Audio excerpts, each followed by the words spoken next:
Olá, boa tarde. Estamos dando sequência ao Inspira Mais 100% digital. Eu sou a Silvana Hofmeister. Nesse momento, como ser sustentável, ser rentável e ser verdadeiro no mundo da moda? É isso que Tatiana Hitzel, consultora de moda, estilista de calçados e sócia do Expor, vai contar para a gente agora. Todas as perguntas serão respondidas via e-mail e, ao enviar a pergunta, informe também o seu e-mail. Lembrando que este salão é formado por 150 expositores que estão apresentando seus lançamentos para a moda 2021-2, além de diversas atrações em seus estandes virtuais. Não deixe de visitá-los e conversar com eles através das salas de reuniões ao vivo das 10 às 20 horas.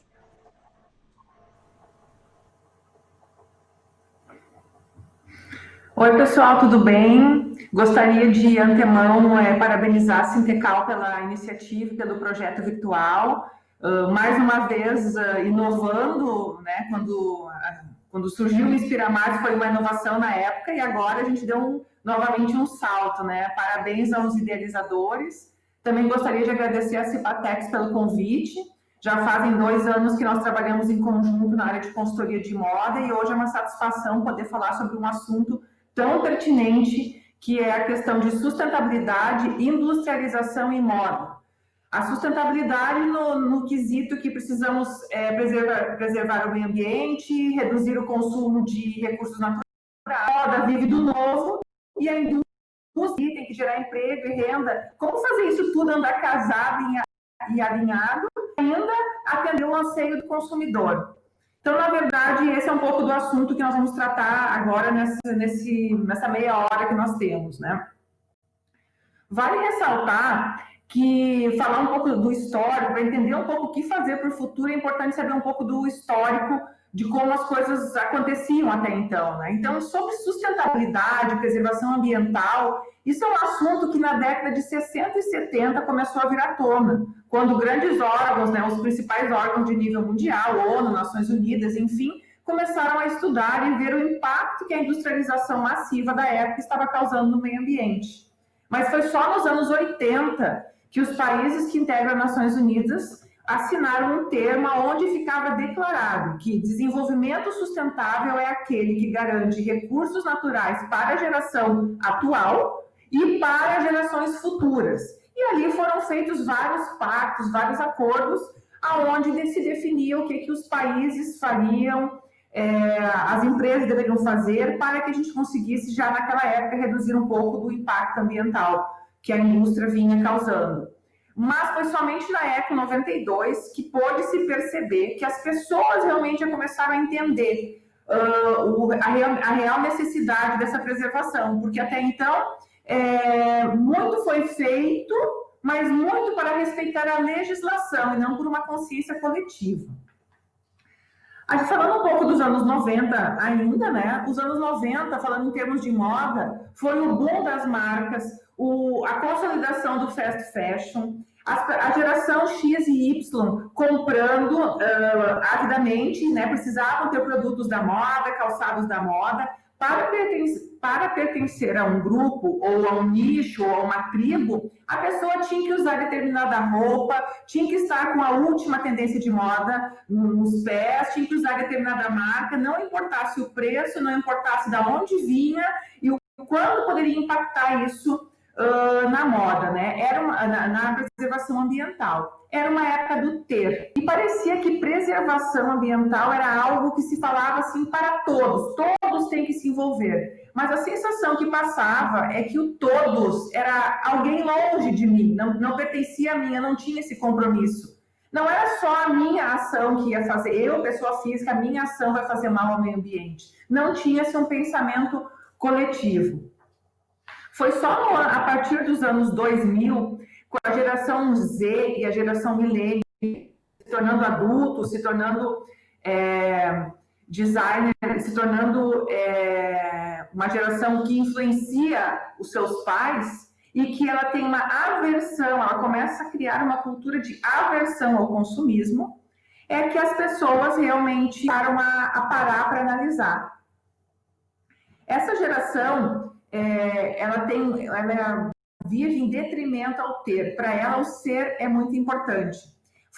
Pode-se afirmar que a geração Z foi a geração que mais sofreu e pôde ver, no momento do acontecimento, as grandes catástrofes mundiais, as catástrofes ambientais mundiais. Ela presenciou o tsunami na Indonésia, onde morreram milhares, centenas de milhares de pessoas. Ela presenciou o tsunami no Japão, tempestades devastadoras.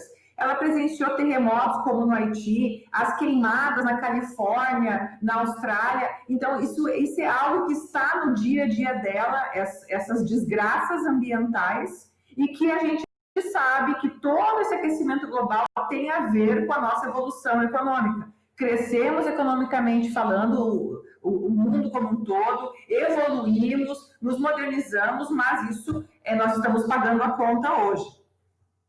Essa geração Z é uma geração questionadora. Mesmo sentada no seu banco, atrás de um computador, atrás de um celular, ela questiona, ela reivindica, ela levanta polêmicas, né? E para ela, para uma marca poder ser consumido por essa geração, ele tem que ser simples, tem que apresentar uma simplicidade, ele tem que se comunicar muito bem, ele tem que contar uma história, ele tem que estar de acordo com os preceitos da ecologia e da preservação ambiental e tem que se respeitar os valores, tanto do consumidor quanto do seu próprio valor como indústria, como empresa e como marca. Os produtos, as empresas que não tiverem isso arraigado no seu propósito, não vai conseguir vender para essa nova geração. Mas e aí? Chega a pandemia, agora nos últimos 5 meses, aonde todos, 5 bilhões de pessoas pararam e ficaram dentro das suas casas. Nós vínhamos de um entendimento, através dessas mudanças todas no histórico, de sustentabilidade, desenvolvimento econômico, enfim, até então, e quando nós temos todas as gerações paradas dentro de casa, refletindo, pensando, as coisas mudam. A gente pode falar que o consumo parou, as máquinas pararam, o céu limpou, tudo ficou mais claro, as pessoas pararam para refletir. E muito já se comentou, mas vale a pena reforçar. Nós adiantamos 10 anos, dá para se afirmar que nós adiantamos 10 anos de mudança cultural em 5 meses, que são esses 5 meses que nós estamos parados. Bem provável, mudanças culturais, que esse novo comportamento da geração Z iriam se consolidar dentro dos próximos 10 anos, já está agora, nós somos forçados. A gente diz que um hábito para ser mudado leva 21 dias para que a gente praticando aquele hábito, a gente consiga mudar a nossa cultura. Imagina 5 meses, 150 dias nós vivendo essa nova cultura. Com certeza, nós não seremos mais os mesmos. E isso é algo que está nítido. Cada pessoa pode refletir na sua vida quanto ela mudou. Valorização do essencial, né? Valorização da vida e saúde. Tanto se fala de imunidade, todos sobre grupo de risco, enfim, os assuntos mudaram. Valorização de momentos ímpares, ficar em casa. Até então, um fim de semana legal em família era passear, ir no cinema, visitar churrasco, visitar os parentes, visitar os amigos. Como é legal ficar em casa, como a gente é criativo, como a gente pode inventar outra coisa, como a gente pode descansar, enfim, a gente aprendeu a viver de uma outra maneira. E, obviamente, menos consumo. A gente parou para se perguntar, eu preciso realmente disso? Eu posso viver com menos? E a consciência ecológica, quando se falou que o Monte Himalaia estava sendo visto depois de 50 anos, né? A neve, o pico estava sendo visto depois de 50 anos, porque os aviões pararam, as indústrias pararam, a poluição parou, é algo que é chocante, né? Mas como a indústria, as marcas e as empresas vão começar a se adaptar e pensar nesse novo consumidor, principalmente na questão de que temos que fazer algo pelo meio ambiente, temos que realmente trabalhar novos produtos e que tenham uma preservação ambiental efetiva. Mas a empresa vive de lucratividade, ela vive de venda. Como juntar isso tudo, né? Então, a primeira questão é as empresas tem que entender que esse consumidor voltando, ele é um novo consumidor, uma nova mentalidade. Conversando com alguns lojistas, conversando com alguns clientes, conversando com as pessoas na rua, eu ainda tenho a impressão que a maioria acha que foi só uma parada voltando, né? Nós temos que repensar isso. O consumidor vai comprar menos, mas melhor. Não quer dizer que ele o comprar menos não quer dizer não comprar, mas ele vai pensar melhor no que comprar, ele vai querer saber a procedência, da onde vem esse material, o quanto ela impacta no meio ambiente, para onde vai o seu descarte. É feito na comunidade local, é produção nacional, isso é importado, quanto custa importar, quanto impacta a importação dessa matéria-prima, né? A questão de pensar no coletivo, pensar nas pessoas, se preocupar com as pessoas, isso também é um ponto muito importante. As empresas que estão realmente trabalhando a questão da humanização, valorização dos seus funcionários, respeito ao momento, elas com certeza terão pontos positivos com esse consumidor do que as que não olharem para esse lado, né? Outro ponto importante para as empresas é entender que a sustentabilidade passa por todas as esferas da indústria. Não é simplesmente fazer um produto, um calçado, uma roupa com tecido ecologicamente correto. É todo o processo industrial. É realmente fazer produtos mais simples, muitas vezes, que evitem passar tantas vezes tantas mãos, reduzir o uso de energia elétrica, repensar as coleções, porque muitas vezes nós trabalhamos coleções com muitos produtos que a maioria não é vendido, né? Acabam que sempre vai lá 30%, 40% da coleção é o que sustenta a empresa. Será que eu não poderia pensar melhor no produto e fazer menos produtos, mas mais assertivos? Produtos que deem menos retrabalho na indústria, pensar melhor a coleção, a matéria-prima que eu venha usar, realmente ela seja gasta no estoque. A gente pode, se a gente parar para pensar, quanta matéria-prima a gente tem sobrando no estoque por erro de compra, por erro de projeto, por uma aposta de venda que não aconteceu, por uma falta de trabalho de comercial, de indústria, enfim, é a hora de repensar. Entender o seu propósito, divulgar o seu propósito, né? Se comunicar melhor, porque quando a gente fala que sustentabilidade é um processo, não é somente uma matéria-prima, como eu vou fazer o meu consumidor entender isso? Eu tenho que realmente comunicar isso para ele, todas as ações que a gente faz, tudo que a empresa divulga, constrói, respeita a comunidade, o descarte do seu lixo, enfim, a gente acaba não se comunicando, não falando para esse consumidor. E esse consumidor quer saber. As empresas que se comunicam melhor nesse quesito saem na frente. Outro ponto importante é a questão do consumo consciente. Consumo consciente é não ao produto descartável, sim ao produto mais durável, para realmente aquilo que tem um valor e uma importância. Pode até soar, tá, então os consumidores a gente vai induzir que eles comprem menos e vai reduzir a industrialização. Na verdade, eles até podem comprar um pouco menos, mas vão comprar produtos melhores com mais valor. Então, muitas vezes a lucratividade de uma empresa não vai cair, ela vai se moldar, não vai ser pelo excesso de produção, e sim pelo valor percebido do produto que a empresa vai se manter no mercado. Também é importante ressaltar que dentre esse novo consumidor surgindo e esse consumidor ecossustentável, nós podemos afirmar que existem 3 categorias, né, não declaradas, mas assim que a gente reconhece. Tem o consumidor que ele é ecologicamente correto, nato, ele conhece todas as áreas com esse apelo, ele conhece todas as marcas engajadas, todo o seu propósito, e quando ele vai comprar um produto, ele procura por estas marcas que já nasceram com esse propósito.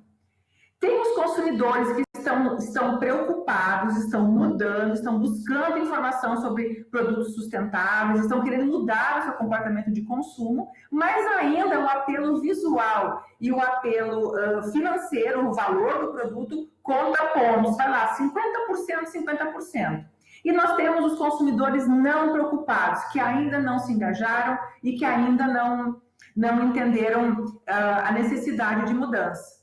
Quando uma marca que não tinha no seu propósito trabalhar produtos sustentáveis começa a entrar nessa área, muitas vezes não adianta querer trabalhar com um consumidor que é totalmente engajado porque ele é fã de determinadas marcas, porque já nasceram com esse propósito, e não adianta querer forçar uma venda para os não preocupados que não estão ligados nisso. Uma marca entrante nessa adaptação dessa nova necessidade tem que procurar os consumidores que estão se engajando, para daí sim poder começar os seus produtos evoluírem, né? E realmente se tornar um produto de linha.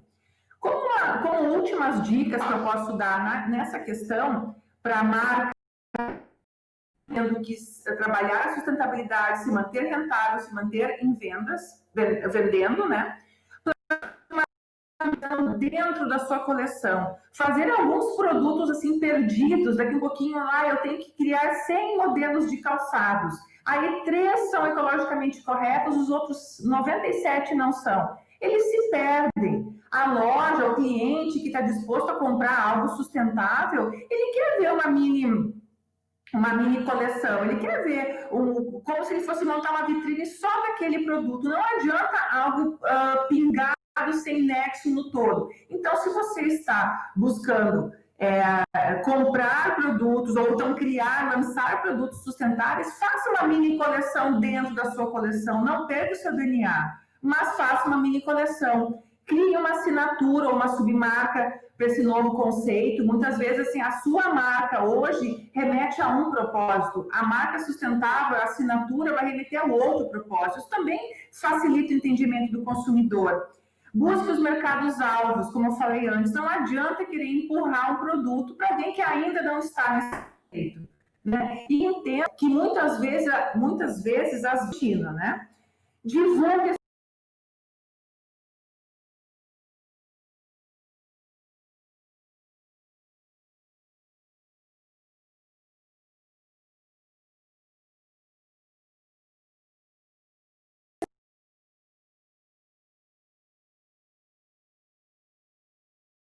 suas ações não tangíveis, divulgue o que você faz na empresa. Sustentabilidade não é só matéria-prima, é todo um processo. E comunique-se, divulgue, comunique-se, como eu falei anteriormente. Então, essas são algumas dicas, algumas ações que eu tinha para falar sobre rentável, como poder fazer uma indústria girar. E agora eu estou aqui com o meu colega, o Fernando Brandão, que vai falar um pouco sobre as ações todas feitas no curso da História da Cipatex, em termos de sustentabilidade, mostrando que realmente isso é uma construção. Valeu, Brandão. Toco para ti.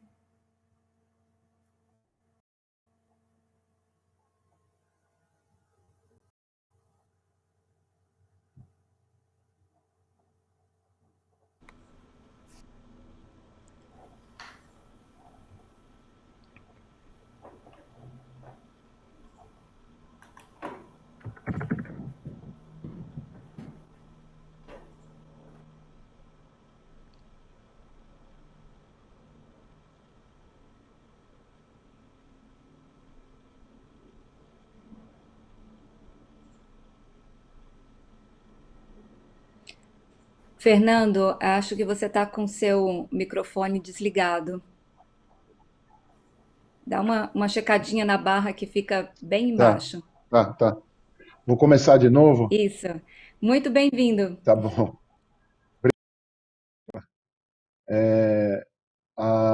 Boa tarde a todos, né? É um prazer estar aqui, tendo a atenção de vocês para falar de um assunto tão importante, não só no campo profissional, mas no campo pessoal, né? É visto até pelo momento que nós estamos passando, como a Tatiana falou, de bastante reflexão, né? E nós começo fazendo uma reflexão aí em cima da própria pandemia, né? As imagens que a gente viu no início dela, né? Tipo como as tartarugas voltando para a Baía de Guanabara, águas vivas aí no Canal de Veneza, belos pôr do sol, né? E esse tipo de imagens que a gente até se surpreendeu. E o que eu acho interessante a reflexão é a seguinte, ó, não é porque com tão pouco tempo né? Mesmo sendo uma parada muito violenta, a resposta foi muito rápida, né? Ou seja, a gente acabou vendo os efeitos muito rapidamente. Isso traz uma, uma reflexão de que se a gente parar de piorar, se a gente fazer melhorias incrementais, a gente vai conseguir bons resultados ao longo de alguns anos, né? E quando a gente fala de sustentabilidade, mesmo que a gente fale de ações de empresa, ações de cadeia, eu acho que sempre passa pela questão pessoal, né? Eu acho que, por mais que a sustentabilidade hoje se divide em várias frentes, como biodegradabilidade, consumo consciente, descarte consciente, controle de substâncias restritas, uso de matérias-primas de fonte renovável, tudo passa pela conscientização. Seja a conscientização da gente como profissional, seja a conscientização com a gente como do lado pessoal, né? Eu acho que o lado pessoal sempre nos impulsiona, né, a liderar processos dentro da nossa empresa, né? A conscientização ela faz com que a gente se aplique dentro do nosso próprio trabalho. E hoje as empresas elas têm um espaço, né, para a gente trabalhar. Eu falo aqui no caso da Cipatex, que eu estou há 25 anos, a gente sempre tem todo o apoio para fazer essas ações, né? Eu vou citar mais algumas à frente. Então, eu acho que essa percepção pessoal ela é muito importante, né? Vou fazer uma menção aqui a um trabalho que a ONU vem fazendo, que eu fiquei conhecendo através do nosso departamento ambiental aqui na Cipatex, que são os 17 Objetivos de Desenvolvimento Sustentável feito pela ONU, né? Eu vou até pegar esse slide presencial aqui, né, que eu tenho comigo. Se vocês entrarem na internet, só para ver, vocês lembrarem da imagem, já apareceu até na televisão, esses 17 objetivos sustentáveis, eles são uma excelente guia para a gente ter uma visão até um pouco mais humanística da sustentabilidade, não só como um processo, uma junção de processos de produção, de modelos de consumo, mas como um quadro geral da humanidade em diversos aspectos, né? Ou seja, tão importante como conservar a floresta amazônica ou tirar metais pesados de um, de um, de um, de um produto, a gente tem que controlar a fome, por exemplo, né? São diferentes frentes da sustentabilidade, né? Então, eu acho que essa guia, ela é um bom começo, é um bom indicador para a gente se direcionar e entender que o processo de sustentabilidade ele não tem uma direção só, né? Ele é todo um processo que tem que ser concatenado em diferentes níveis, né? Tem níveis de ação, né? Dentro da empresa você pode ter os seus níveis de ação pessoal, você tem os níveis de ação da empresa e você tem os níveis de ação de cadeia, né? Ou seja, a cadeia em que você está inserido, ela pode fazer movimentos e isso tem acontecido em algumas partes do mundo, né? Eu vou citar aqui o exemplo da cadeia vinílica na Europa, né? A cadeia vinílica ela iniciou em 2000 um projeto chamado Vinil 2010, ou seja, ela estabeleceu metas para serem atingidas até o ano de 2010 para se implementar um desenvolvimento mais sustentável e até melhorar a imagem do polímero na época, que não era tão bem vista. Esses objetivos foram alcançados e a gente conseguiu, e a Europa conseguiu avançar muito até 2010. Depois de 2010, ela criou um movimento que chama Vinil Plus, que é uma continuação do 2010 e que tem aí objetivos a perder de vista, né? São objetivos com relação à parte de reciclagem, a parte de limpeza de cadeia, vamos falar assim, tirar substâncias restritas, substâncias que têm um grau de toxicidez mais alto, mudanças no processo, não só de processamento, como no processo de produção também. Né? Então, essa é uma ação de cadeia. Eu vou falar mais uma ação de cadeia mais para frente também, bastante interessante, que está acontecendo aqui no Brasil. E vou fazer uma volta, né, a gente citar algumas ações de caráter pessoal. Né? Eu entrei na Cipatex em 1995 e naquela época nós fomos questionados por alguns clientes para tirar, por um cliente para tirar o cádmio, né, que é um metal bastante tóxico que a gente tinha em aditivos nas nossas formulações. Na época, a opção mais conhecida e mais conhecida tecnicamente mais difundida era a opção com bário, né, com sal de bário, que é um produto que até hoje, em algumas cartilhas, em muitas cartilhas, ele é banido. Esse sal de bário, ele vai ser descartado depois, né, junto com o material, e também vai ser manipulado durante a produção de toda a cadeia a partir do produto químico. Então, o que a gente tinha, apareceu de opção nova para nós? Um sistema cálcio, com cálcio zinco, e que era uma novidade no Brasil, ninguém tinha usado. E a gente resolveu, por uma questão de cálcio ser muito menos agressivo do que o bário, não havia nenhuma legislação pressionando isso, né? Ainda não há. A gente resolveu ir para o sistema cálcio e a gente fazendo um cálculo retrocedendo à época que a gente fez a mudança, a gente conseguiu economizar, tirar do mercado aí uma quantidade em torno de 70 toneladas de bário metal. O mesmo caso a gente teve com pigmentos à base de chumbo, isso na época de 2004, 2005, também um cliente nos pediu para exportação para um cliente específico, e a gente fez essa mudança para esse cliente e depois a gente resolveu estender essa mudança para todos os nossos produtos para tirar da nossa planta um produto indesejado, vamos dizer, com uma toxicidez mais alta, como o chumbo. Isso teve um certo custo na época, que a gente conseguiu, achou que valia a pena superar, e a gente conseguiu, desde então, tirar do mercado 50 toneladas de chumbo metal do meio ambiente. No caso do bário, é interessante que a gente, quando migrou para esse sistema de cálcio, com o tempo, a própria concorrência, o próprio mercado veio, nos acompanhou nesse sistema. Então, na verdade, a troca, ela é muito, o valor acaba sendo muito maior do que esse número que a gente está falando. Então, essa é uma ação que a gente fez na época, que foi mais um tipo ver e agir, né? A gente identificou a causa, fez os testes, a empresa apoiou a iniciativa e a gente hoje se sente muito satisfeito, digo, como profissional e como pessoa de tomar essas iniciativas. A empresa também, acho que fica muito satisfeita de poder ter apoiado essas ações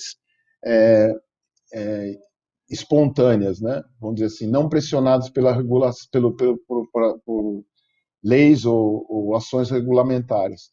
Eu acho que a entrada nessa busca de um sistema cada vez mais sustentável dentro da sua empresa, ela é uma ação também que se estende aos meios de produção, né? Aqui a gente na Cipatex conseguiu, através de um trabalho sistemático e consistente do Departamento de Meio Ambiente, reduzir de uns anos para cá, a gente estava num nível de 10% de resíduos indo para aterros, né? A gente está hoje na faixa de 0,1% de resíduos indo para aterros. Então, quase nada do nosso sistema produtivo vai para algum tipo de descarte final, né? Um descarte direcionado. Isso é uma ação que vai além do produto, né? E acho que esse marketing que a gente faz, ele tem que ter essa coerência, como a Tatiana falou, né?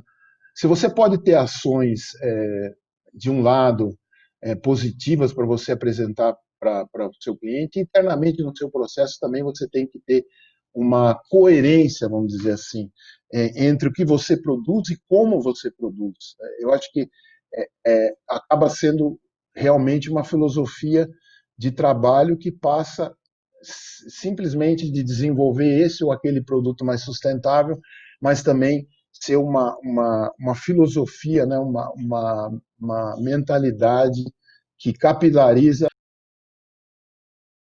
É uma ação de cadeia interessante que eu ia citar, que está acontecendo no Brasil. A gente votou agora, segunda-feira, terminou a votação da norma brasileira que regulamenta as substâncias restritas para calçado e componentes do calçado no Brasil. Esse trabalho ele foi liderado pela IBTEC, né, pela pessoa do professor Valdir Soldi, teve aí o apoio também da Sintecal e da Bicalçados. Foi um trabalho bastante interessante, de um ano aí de discussão. O grupo se reuniu, né?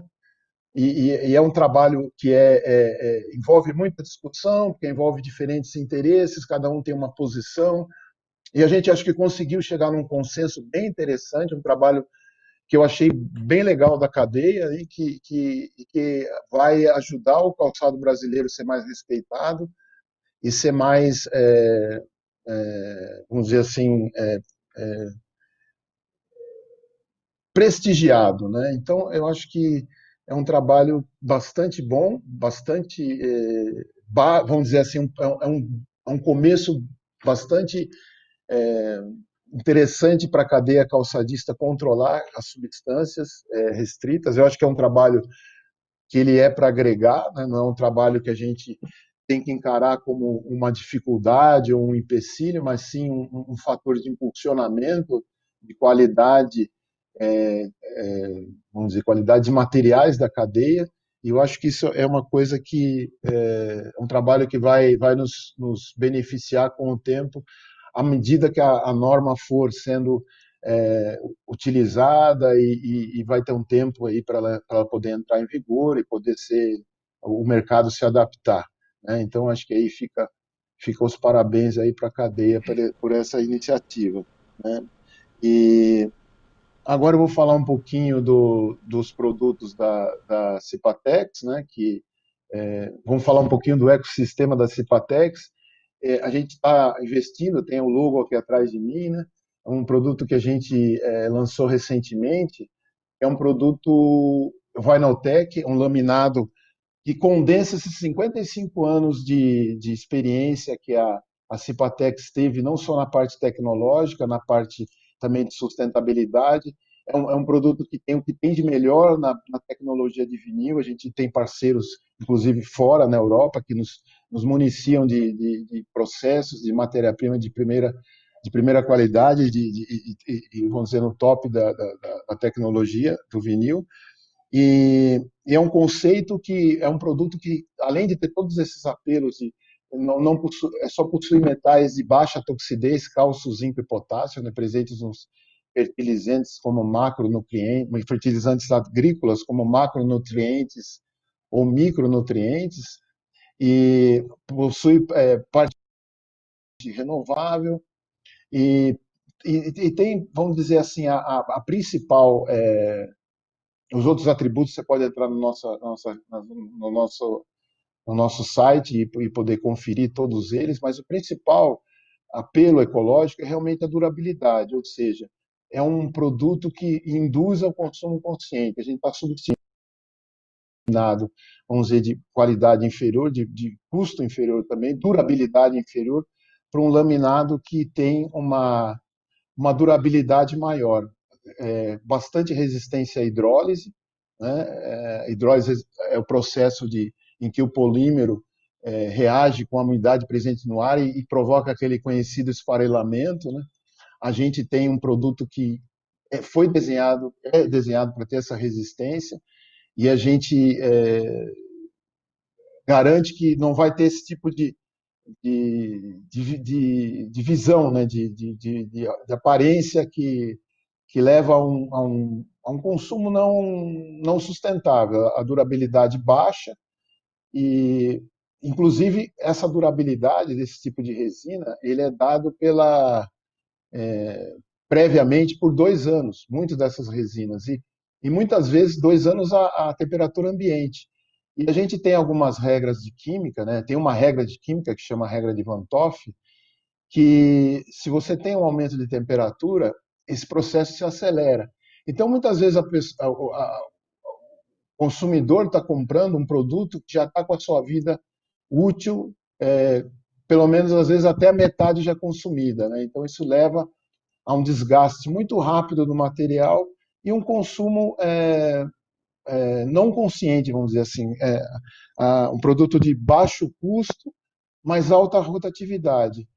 E Vinyltech seria um produto para ir contra essa filosofia, ou seja, é um produto que tem uma durabilidade maior e que nos leva a um consumo mais consciente, né? Então, acho que Vinyltech veio para virar esse jogo, né? Essa é a nossa mensagem. Eu acho que nós estamos chegando, acho que no tempo aí, no nosso final, né? Eu gostaria de agradecer aqui a presença e a atenção de todos. Como eu falei, mais detalhes técnicos do Vinyltech você acha nos nossos links, né, nas nossas redes. E esperamos que vocês tenham aproveitado aí o nosso bate-papo e ficamos abertos aí para as perguntas. Agradecer aí a oportunidade, o espaço dado para a gente para poder discutir esse assunto tão importante, que não termina hoje, é claro, né? Continua aí o Obrigada, resto das nossas Fernando. vidas. Obrigada, Tatiana. Obrigada, Fernando. A Cipatex está disponível para responder às suas perguntas na sala do seu estante virtual. Acessem. Se tudo mudou, o que vem por aí? Cipatex Coleção Winter 2021.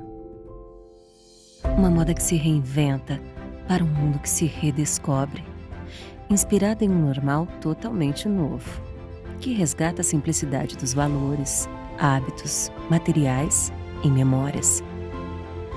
Uma moda feita de resiliência, como nós e o amanhã.